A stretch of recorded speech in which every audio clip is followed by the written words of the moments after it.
Welcome to Whispers from the Wild. If you love scary stories and spooky chills, hit that subscribe button and turn on the notification bell. Join us for more fear and fun. Don't miss out on the scares. This story is a work of fiction, intended for entertainment purposes only.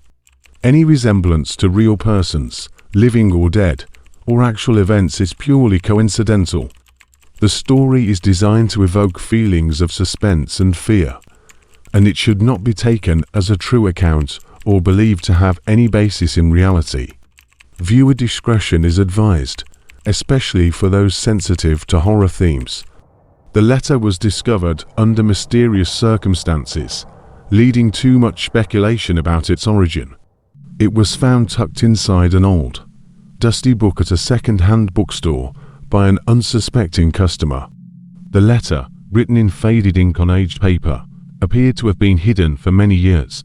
They quickly shared it online, where it went viral, sparking debates about its authenticity.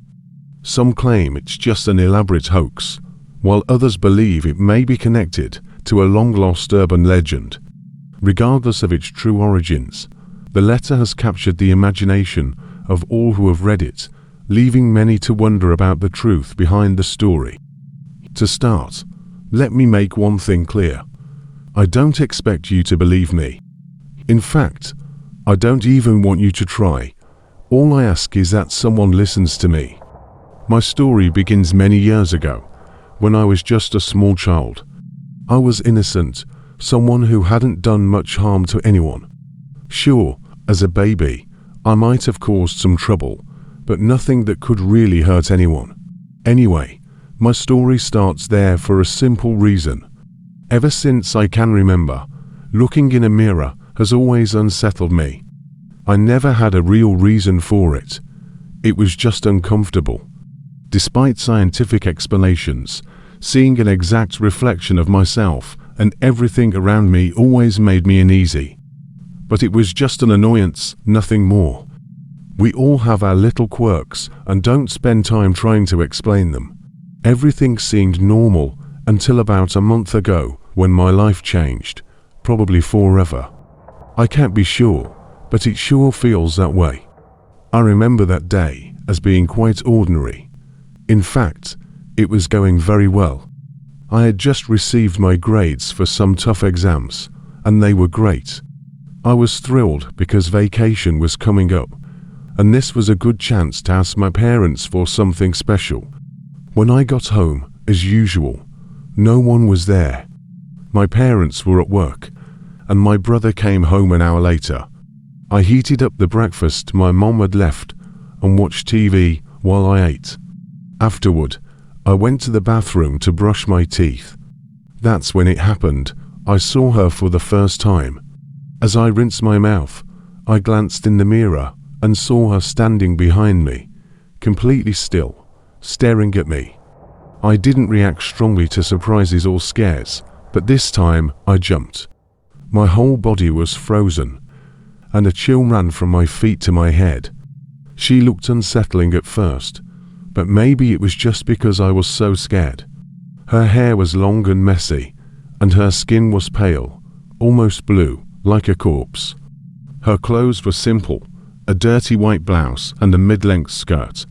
She looked like a woman in her 30s or 40s. I stood there for a few seconds, trying to process what I had just seen. I looked behind me, but no one was there. I thought maybe it was just my imagination, that my fear of mirrors was making me see things. But that thought vanished when I looked at the mirror again. She was still there, motionless. My fear grew, and I ran out of the house, not looking back, scared that she might be following me. I ran to the street and stopped, looking back to see that no one was there. Despite my fear, I decided to stay outside until my brother came home. I didn't want to go near any mirrors. When my brother arrived, he noticed I was pale and scared. I didn't know if I should tell him, but he figured something was wrong. When I told him, he laughed it off, saying I was overreacting and exaggerating. I felt disappointed and didn't argue with him. Maybe it was just my imagination. We went back inside, and I avoided the bathroom and any mirrors. My brother didn't see anything odd, and he never checked the mirror. I didn't tell my parents, thinking they'd react like my brother. So, I went to bed after avoiding mirrors all evening, still troubled by what had happened. The next morning, I forgot about the incident for a few minutes. I went to the bathroom as usual. As I passed the sink, I noticed something strange. I quickly looked, and to my horror, she was still there, staring at me just like before. I was terrified. It couldn't just be my imagination anymore. I felt like I was in a nightmare. I ran out of the bathroom, but didn't leave the house this time. My family was still asleep, and I waited for them to wake up, determined to tell them what was happening, no matter if they thought I was crazy. My mom was the first to wake up. I asked her to come with me to the bathroom. I showed her the mirror and asked if she saw anything unusual. She said no, everything was fine. I thought maybe the woman was gone, so I looked in the mirror myself. To my shock, she was still there, staring at me with that intense gaze. I begged my mom to see what I saw, but she said she couldn't see anything. I felt defeated and left the room, even more scared now. I went to school, unable to stop thinking about why my mom couldn't see her. Was I really losing my mind, or was my fear making things worse? I was scared and unsure. The days went by, and I got used to seeing her in the mirror. She was always there, watching me. She never moved, just stood there. I saw her most clearly in the bathroom mirror, where her gaze felt the most intense. But even though I got used to her presence, I was still afraid. One day, my fear reached its peak. Despite my terror, I decided to confront her. I yelled, "What do you want? Get away from me." That changed everything. I don't know if it opened a door or made a connection, but she started moving her lips. I was terrified. She was no longer just a still image. She was mumbling words I couldn't understand. It sounded like whispers, not clear words. I couldn't handle it and ran out, unsure of what was happening. I was desperate, not knowing who to turn to. I knew people wouldn't believe me. Even the local priest dismissed it as a divine test, saying I should pray and have faith.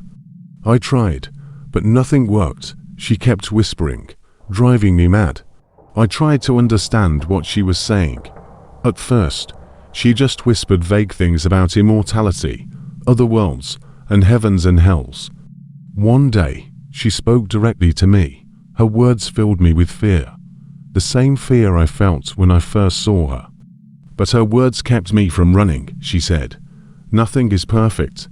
Not even the heavens or the choices made there. I need your help." I stayed silent for a few seconds, then said whatever came to mind. She quickly replied, "You can see me.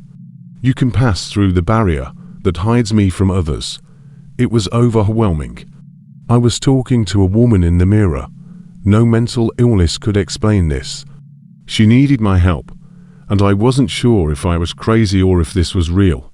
I decided to help her. I went back to the bathroom and faced the mirror. I asked her to tell me who she was so I could help. She started crying and put her hand on the mirror. It looked strange, and the mirror began to fog up if she was touching it from the other side. I felt a growing anxiety to touch the mirror and check if it was fogged from my side. I carefully touched the mirror with my hand. As soon as my finger touched the glass, a blinding light came from the mirror. I felt like I was floating, unable to feel the floor. When I could see again, I was standing in front of the bathroom mirror, but something was different. My reflection was not in the same position as me. I realized the reflection was not me, but a different version of the bathroom, old and worn out. My reflection smiled in a strange way and then left. I panicked, trying to break the mirror, but nothing happened. I screamed for help, but my voice sounded different, like hers. I looked at my hands. They were pale and blue. My hair was long and messy. I realized that I had become her, and she was in my place. I tried to leave, but outside the mirror was a vast desert with tornadoes and ruined buildings. It felt like a different world. I don't know what I am now. I don't feel hunger, tiredness, or sleep. I just exist. I noticed a child on the other side of the mirror. He looked scared every time he saw the mirror, maybe sensing my presence. Now, it's my turn to return. I need to get back and make that thing that brought me here pay. I need that child. If you enjoyed this story and want to hear more chilling tales, don't forget to like and subscribe to our channel. Even scarier stories are coming your way. Hit the bell icon so you never miss. Thank you for patiently hearing.